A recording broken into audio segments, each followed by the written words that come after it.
Hey, do you want my newsletter? No. Nobody wants a newsletter. And I hate to break it to you, but nobody wants your winery's newsletter either. This doesn't mean they don't want to hear from you, so please don't get your feelers hurt. In today's video, I'm going to teach you exactly what subscribers want to receive from your winery so you can fast track your email list growth and e-commerce goal achievement. Keep watching.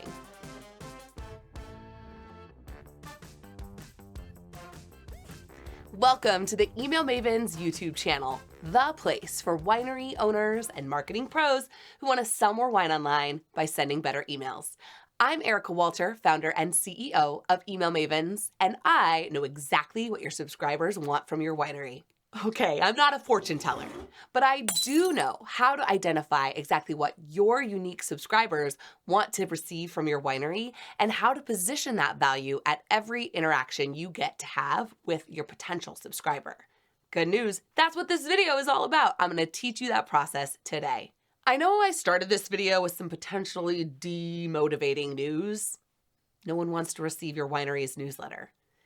But your customers most definitely do want to receive behind the scenes of your winemaking process, invitations to members-only events, access to your releases, updates on top scores, the list goes on and on.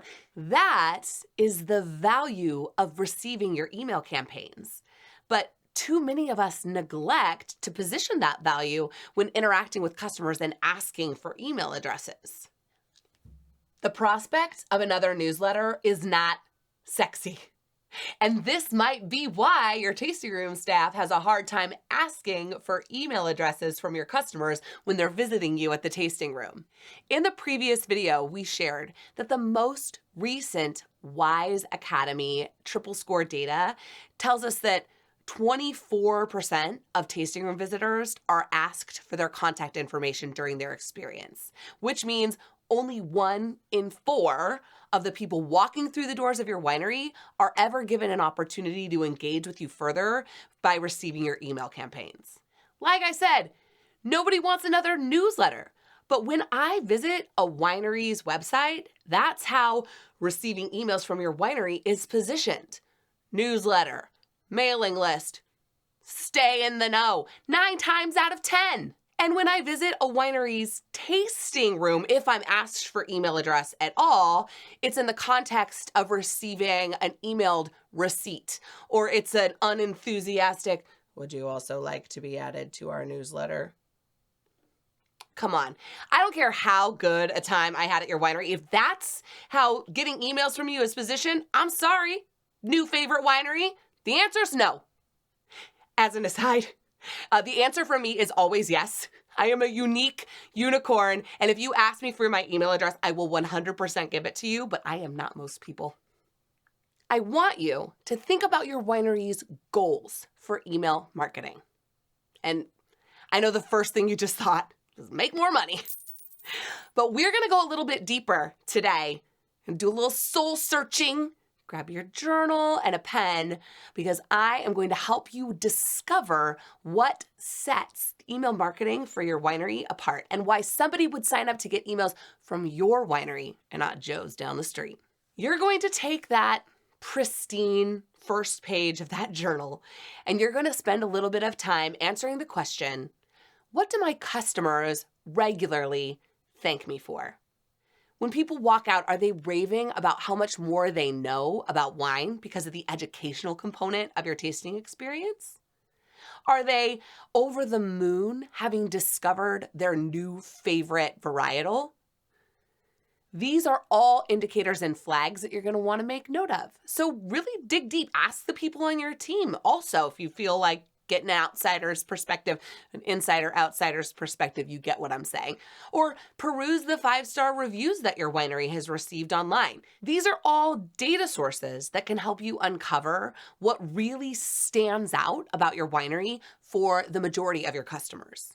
The next question I want you to spend some time journaling on is, what do I want my winery to be known for?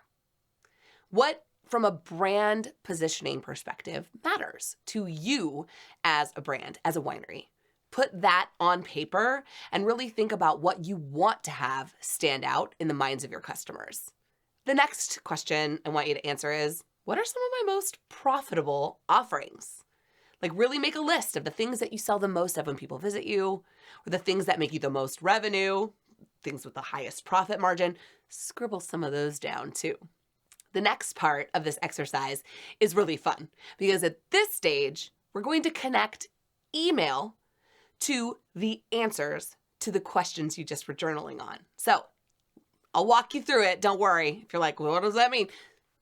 I got you. So what do my customers regularly thank me for that I can also send via email? If people are raving about the educational component of a tasting experience, what are some of the things that you could deliver to the inbox that replicate that educational experience? If people are so over the moon about the scenes and the storytelling, could you capture some of those images and stories in your email marketing? Take a little bit of time and actually do that correlation in your journal. What do my customers regularly thank me for that I can also deliver via email? Next, how can email establish my winery as the type of winery I want to be known for? Is it concise, straightforward? Is it hospitable? Is it knowledgeable? Is it fun, approachable? Think about some of the words that really capture who you are and how email might be able to establish that brand identity even further. Finally, I want you to ask the question, how can email drive sales for some of my most profitable offerings? If there are wines in your portfolio that have a really high return, then position those as recommended products in your welcome email. If you have customers always walking out the door with 6 bottles of wine because that's the threshold for getting their tastings comped, how can email position a 6-bottle bundle that customers can get the perfect introduction to your winery from? These are some of the really unique and fun things that you can embed in your onboarding series and in how you're asking for email addresses that can really set you apart and get customers taking action from your email campaigns right away. And this one, the final question I want you to ask, is the moneymaker. What is the number one thing of value my emails deliver? The exercise I just walked you through will help you produce what we call at Email Mavens an email program value statement.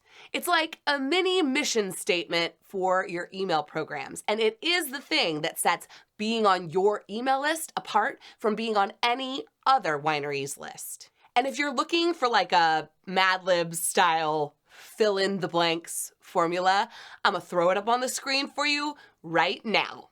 Sign up to receive insert number one thing of value, every insert frequency of times you send emails here, so you can benefit. Now, the benefit part is really important because you might have something of value, but if the customer doesn't know what's in it for them, it doesn't really matter. So if the number one thing of value is educational content, the benefit is then so that you can be the most knowledgeable wine drinker in the room. If the number one thing of value is first access to all of your limited releases, then the benefit is your customer will always be able to secure their favorites before anybody else and before they sell out. You see how those two things aren't exactly the same, but they like go together like peanut butter and pickles in a sando? I know you do. Once you have your email program value statement, I want you to put it everywhere. And in the next video in this 3-part training, I'm gonna give you 9 ways to make sure your email program value statement is being included anywhere you have a chance to interact with a customer who could potentially give you their email address. At Email Mavens, we believe that every winery can sell more wine online by sending effective email campaigns. And your emails will be even more effective if they're reaching more people. Stay tuned for the next video. Make sure you subscribe. Make sure you ring the bell to be notified. And until next time, keep pressing send on your next best email. But too often, when asked if I want to give my email address to you, the way it is positioned is something that I don't remember exactly how I want to say. The next question I want you to ask is, I don't know what other examples I had in place, but oh, they're not in there. That's because I riff. Okay. I think that's funny. That's funny. I think so too. I agree. Trust me on this. I was expecting you to say peanut butter and jelly. No. Peanut butter and pickle. I'm a curveball you so hard. Peanut butter pickle sandwich.